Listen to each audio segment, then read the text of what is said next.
Have you ever admired arch-shaped bridges and wondered how they must have been built? The civil engineer who built that bridge must have used a quadratic equation for the upper span and another quadratic equation for the lower span. Instead of sketching this bridge by hand, they would use 2D and 3D softwares like AutoCAD, because these computer drafting softwares will be easy to use. These constructions are made with polynomials, not just quadratic equations, but other polynomials like cubic and quartic equations. These structures are created using code in softwares like AutoCAD. By entering the mathematical equation, by changing the values of the coefficients and constants, we get to create beautiful looking structures. We already know that the points where the curve meets the x-axis is the solution for that curve. But not many of us know that this x-axis represents the floor in the real world. We might now understand how important it is to have thorough knowledge on how to solve these equations with such functions.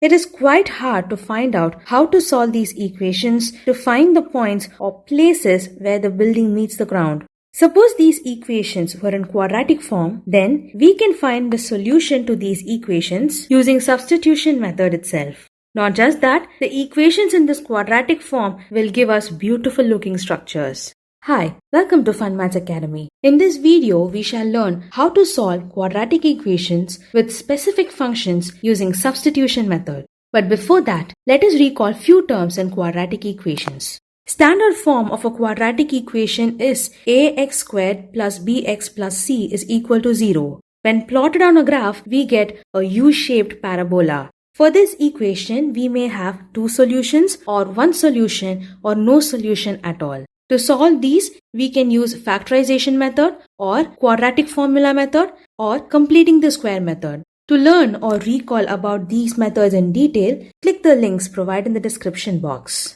We are not going to learn how to solve a quadratic equation, but we are going to learn how to solve an equation in quadratic form. There's a difference between them. We know that a polynomial of degree n will at most have n number of solutions, and trigonometric functions will have infinite number of solutions. Here, we can have finite number of solutions in a certain interval. So do not expect to have two solutions like you had in quadratic equations. We might get less than or greater than two solutions. Okay then, let us check off how to solve equation in quadratic form.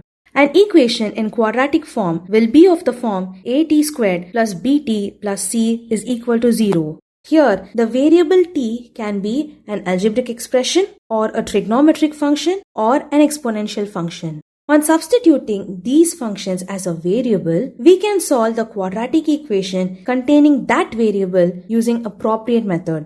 This is not the end. We then have to resubstitute the original function in the place of the variable and find out the real solution. Okay, now let us see how to solve the equation 2x power 4 minus 5x squared plus 2 is equal to 0. Since the degree of this equation is 4, we will get at most 4 solutions for this equation. On comparing this equation with the standard form of a quadratic equation, we find that a3 and a1 is equal to 0. There is a special name for these equations. Such equations are called biquadratic equations. This equation can be rewritten as 2 into x squared the whole square minus 5 into x squared plus 2 is equal to 0. So now we have written this quartic polynomial of degree 4 as a quadratic equation of variable x squared.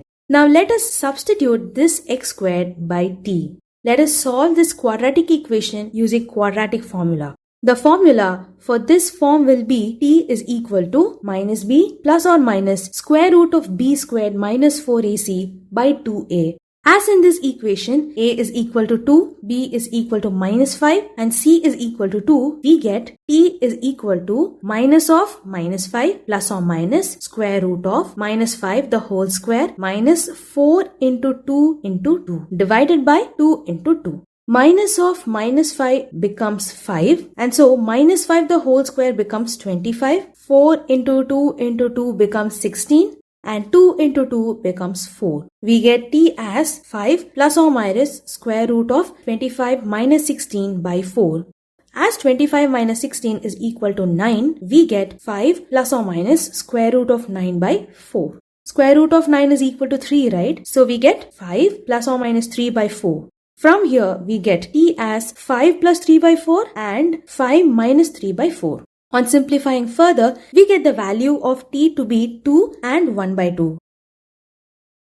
But we are supposed to find the value of x here, not t. Since t is equal to x squared, value of x squared becomes 2 and 1 by 2. On taking square roots on both sides, we get x will be equal to plus or minus square root of 2 and plus or minus square root of 1 by 2. So from this we will get x is equal to plus root 2 minus root 2 plus 1 by root 2 and minus 1 by root 2. Next, let us solve x minus 3 root x plus 2 is equal to 0. We can write this equation as square root of x the whole square minus 3 into square root of x plus 2 is equal to 0.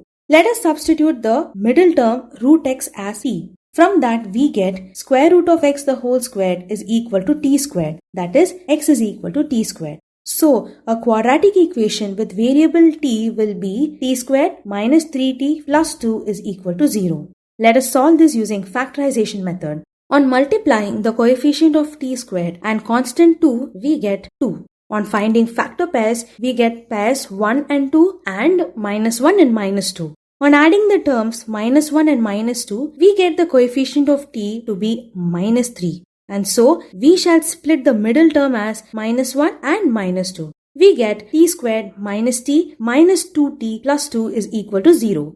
Pulling out the common terms from the first two terms and the last two terms, we get t multiplied by t minus 1 minus 2 multiplied by t minus 1 is equal to 0. On pulling out the common term t minus 1 from the remaining terms, we get t minus 1 into t minus 2 is equal to 0. From this, we get the value of t as 1 and 2. On substituting the value of t as square root of x, we get square root of x is equal to 1 and square root of x is equal to 2. Squaring on both sides, we get x is equal to 1 and x is equal to 4. Next, we shall solve this quadratic equation in exponential form. 3 into e power 2x minus e power x minus 2 is equal to 0 can be written as 3 into e power x the whole squared minus e power x minus 2 is equal to 0. On substituting the middle term e power x as t, we get 3t square minus t minus 2 is equal to 0. On factorizing this equation this way, we will get 3t plus 2 is equal to 0 and t minus 1 is equal to 0.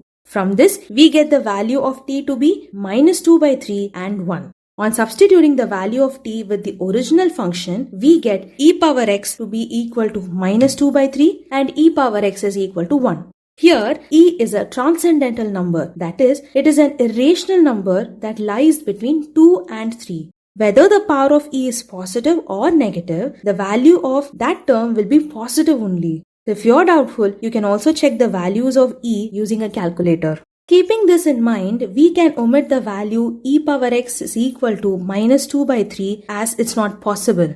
So we get only e power x is equal to 1. We already know that e power 0 is equal to 1 and so we get the value of x to be 0. Next, we shall solve a quadratic equation in trigonometric form. In the equation sin square x minus 4 sin x minus 5 is equal to 0, let us substitute the middle term sin x as t. After substituting, we get t squared minus 4t minus 5 is equal to 0. On solving this using factorization method, we get t is equal to 5 and t is equal to 1.